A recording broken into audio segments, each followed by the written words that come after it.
Good evening and welcome to Left, Right and Centre. I'm Vishnu Shom. On the programme this evening.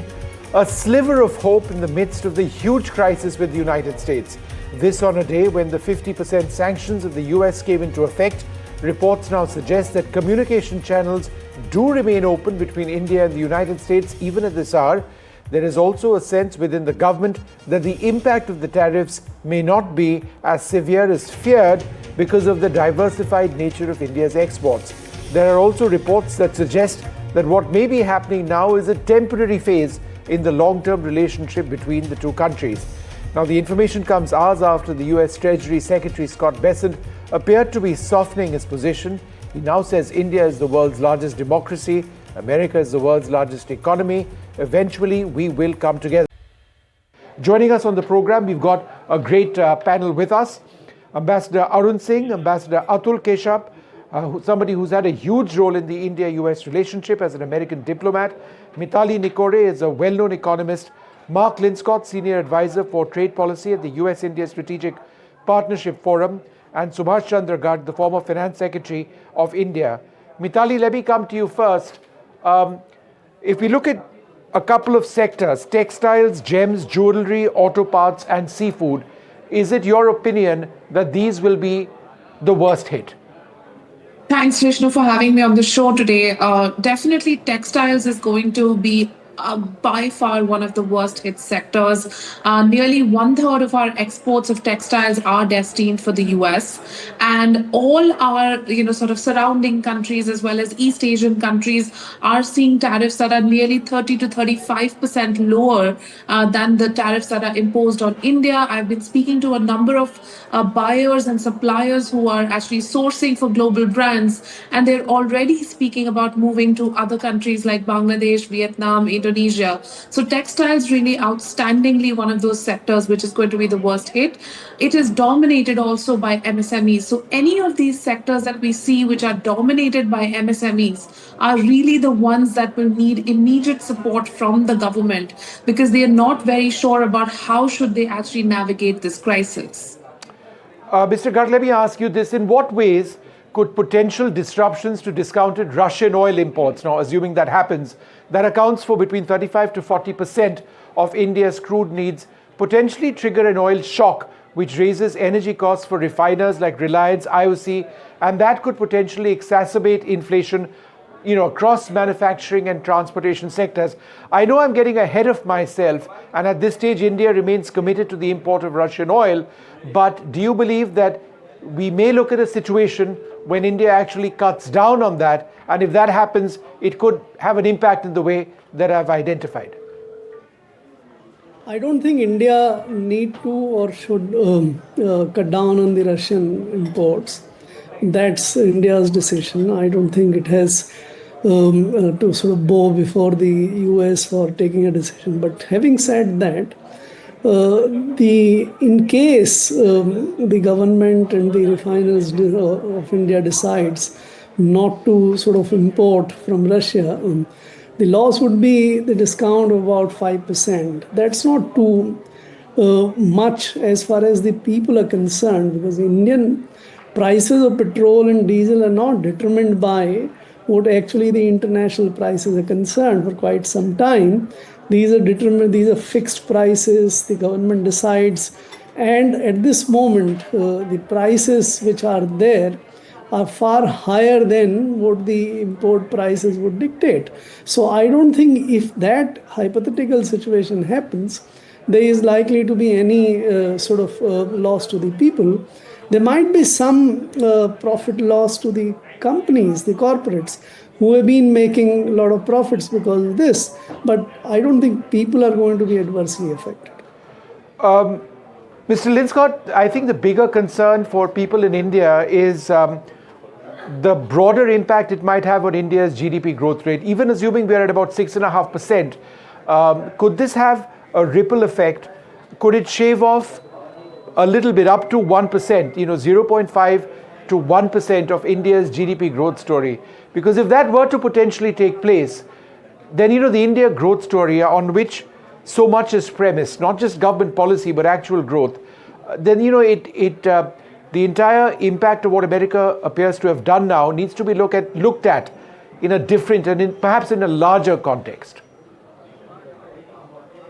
Well, I defer to some of the macroeconomic experts on this question. You're asking the former U.S. trade negotiator, but what's clear is that these new tariffs will have an impact on Indian exports, as was pointed out. Gems, jewelry, textiles. There are many products that have been excluded for the moment. Pharmaceuticals, electronic products, but it may just be a matter of time before new tariffs are applied to those. And it's clear there will be an economic impact. I've read of numbers like 0.2 or 0.4% that in reduction in GDP. It's hard for me to say on that. I think it all depends on how long these tariffs are in place. If there could be an understanding reached between the two leaders, and I think that will be necessary, then we might see a path forward. And the tariffs that would apply to India are much more aligned with those applying to other countries. But for the moment, it's a very difficult situation, to say the least. Ambassador Arun Singh, is somebody who's helped build that relationship between India and America, much in the way that Atul Keshav has. 25 years, milestones like the foundational agreements, the 2008 nuclear deal, bilateral trust, which didn't exist at all at one level, to this scenario. Even assuming we get past this mess, eventually, who knows when, would you say that the foundation of the relationship, which is trust, has been eroded to a scenario where New Delhi would be thinking 10 times before taking the relationship for granted, in a sense, or assuming that the relationship will work? So I think, as you mentioned, Vishnu, both governments have worked for the last 25 years to really consolidate the relationship. Before 2000, US was perceived in India as an unreliable and coercive partner. Since 2000, US has been working to shed that image. And for example, in the Kargil conflict, US came down entirely on the side of India, saying that Pakistan had to go back to their side of the line of control. US did the Civil Nuclear Cooperation Agreement with India, which laid the basis of the current relationship. And no other country could have done that to bring India, in a sense, out of nuclear isolation. I think what has happened now, because the action that has been taken by the US is not really related to facts on the ground. If you look at the action related to Russian oil purchase, it has been pointed out that China buys more oil from Russia than India does. Europe buys more from Russia than India buys oil. And US is importing uranium and various other things from Russia. And similarly, as far as the trade aspect itself is concerned, both countries had been in very detailed negotiations since February to work out a balanced multi-sectoral free trade agreement. By all accounts, India in that negotiations had been very, very forward-leaning, much more than before. A balanced agreement was worked out, and which both sides has presented to their leadership. So the action that has now been taken, despite all this, has resurrected in India the sense that US is once again unreliable and coercive partner. Now, as a result of that, when we come out of the present situation, and I'm confident we will, because for both countries, the relationship is important. US for India remains an essential partner. It's our largest trading partner, the largest economy globally, the largest consumer market, largest single country presence of Indian origin diaspora, largest partner for civilian technologies. Russia is very strong in defense technologies, not in civilian. And China is putting technology transfer restrictions on Indian companies. So US is an essential partner. Similarly, for the US, where they see China as their main economic, technological, and military rival, they have said it is the only country with the intent and capability to replace the US in the international system. So if the US want to retain the lead in that competition, India will remain a very important partner for them. So I think what has happened now, aside from the pressures on India, difficulties in India, that in a way the US administration has sanctioned the US-India relationship. So as we come out of that, there will be much more hedging in India. You would have seen at a public event recently, the External Affairs Minister commented that going ahead, India will need to diversify even more, not just the inputs for what it is doing, but also its markets. So that's something we'll have to keep in mind. Ambassador Keshav, let's look at this not just from an economic standpoint, but from the standpoint of the relationship that you have worked at. It is such a huge disappointment among so many people on a relationship which really seemed to be flourishing. We were all impatient about where we might go next. How would you assess where we are today? Namaste, Vishnuji. Look, obviously it's a moment of disappointment for a lot of us who have worked for so long, as you have said. But let's look at a few things from the Washington perspective. And I want to make it very clear, I don't speak for the Trump administration or the US government. But I think if you look at the way Washington's looking out at the world, there are talks ongoing with the Russians, rather intensive talks with the Chinese. In fact, there's a Chinese trade negotiation team in Washington right now. And there are talks with many other countries all around the world. And yet the talks with India sort of stopped in the last few weeks. And so there may be some frustration that's being exhibited here. And this is where I would urge that we all take a moment to think about it and introspect a little bit, inject a little bit of humility into our respective positions, and then pick up again. Diplomacy is a lot like marriage, especially with your partners. You want to have difficult discussions in private. And I have always encouraged that we do that. The US and India have a track record of being able to address very difficult problems in private. We should get back to that because, as Ambassador Singh very eloquently said, we have a lot of shared strategic convergence. We have a lot of things we wish to do together. And indeed, there is much that we cannot do if we work at cross purposes. And I think particularly about creating the rules of the road for the 21st century on artificial intelligence, on supply chains for semiconductors, and so much else besides, we're better off together. And this is where I think the two governments, including the two leaders, need to resolve their differences in private. And yet, Ambassador Keshav, if the reports are right, they aren't speaking to each other. Well, this is where I don't lend too much credence to these media reports. But if that is indeed the case, then I think it's very urgent that they find a way to talk to one another and really think about the vast totality of the relationship as Ambassador Singh delineated. We do have an enormous people-to-people, government-to-government, business-to-business, technology innovation relationship. It would be a vast pity to throw that baby out with the bathwater over this. And this is where both governments need to engage in diplomacy and personal relationships and overcome this moment of rather discouraging developments. Mitali, to what extent will the energy sector's vulnerability, as a result of sanctions on Russian crude, potentially force India to accelerate our diversification to suppliers like Iraq, Saudi Arabia, and what short-term economic costs could that entail for refiners and consumers? Again, this is assuming we do in fact, or are forced in a sense to move away from Russian oil. Of course, Vishnu. I mean, if we look at the Prime Minister's speech on the 15th of August, he spoke about energy independence and he spoke about energy diversification.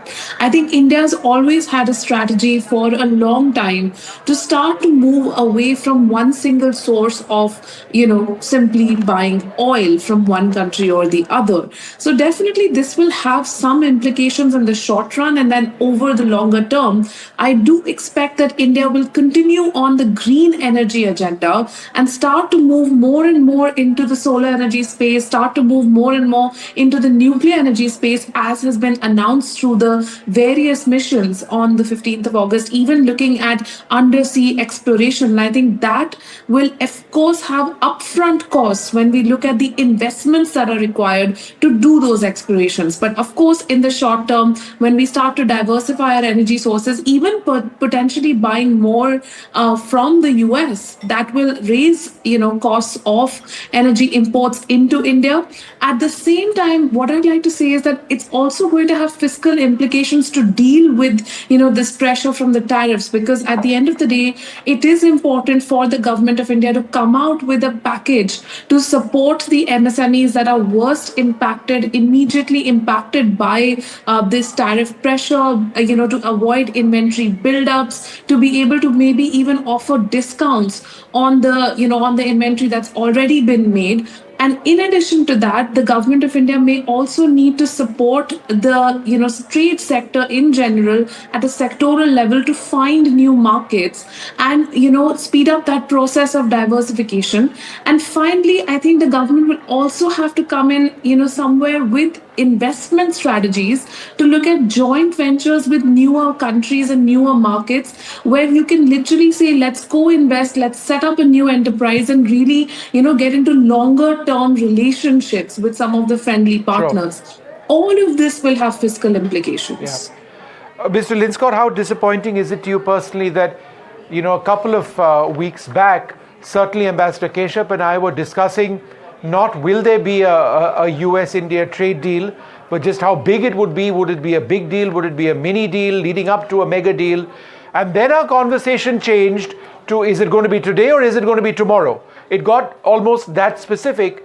Now you are in a scenario where, the US team never even came over here. So as far as a trade deal is concerned, where do we stand? Well, first of all, it's hugely disappointing. As a former U.S. trade negotiator and one who negotiated with India multilaterally and bilaterally, it's never easy. But it was pretty clear that the two sides had come a long ways in being on the brink of a trade agreement. It didn't happen. I think it largely didn't happen because President Trump is the trade negotiator in chief of this administration, and he wanted his part of the action. That was true of every trade deal that was done with every country, but there wasn't that opportunity for India, and I think that's why it initially didn't happen. I'm hopeful going forward, though. This is an unfortunate situation, which is probably the understatement of the year, but I still remain bullish on the trade relationship. I think if there can be an understanding on Russian oil, and it will require leader-to-leader engagement of some form, they'll get back then to the trade negotiating table. And, I think the prospects are then good based on all of the hard work of both sides over the last few months. Ambassador Singh, how could the sanctions now strain ongoing India-US collaboration like Quad security, dialogues on Indo-Pacific strategy? America has concerns about us working more closely with BRICS or with Russia. Presumably they have concerns about China as well, as countries which we get closer to. Our Prime Minister is headed to China. We do expect some major announcements.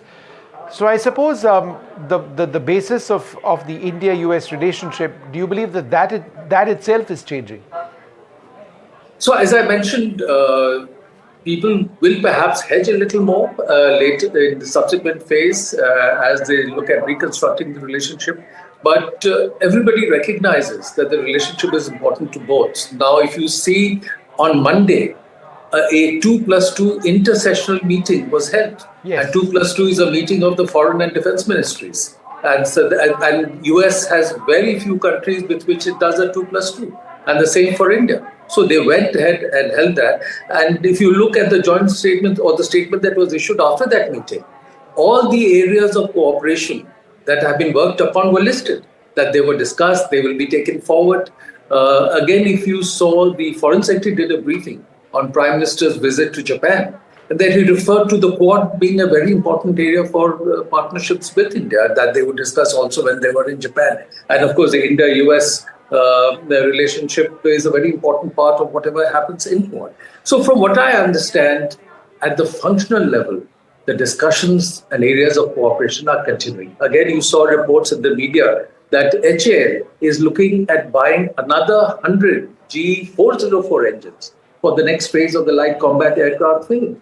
And so some other areas, so they're continuing to discuss. So I think that at the functional level, efforts are continuing. Secretary Rubio, when he announced the appointment of the next US ambassador to India, in that statement, he says that India will be one of the most important relationships for the US.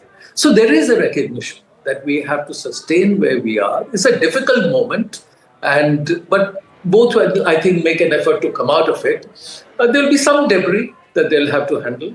But I think I'm confident we'll come out of it at some stage. All right. Look, I'd like to thank all of you very much for joining us. The US sanctions have hit and tariffs have hit today, 9:31 a.m. So India will face the economic impact of that. How big is it going to be? We're going to have to wait and see.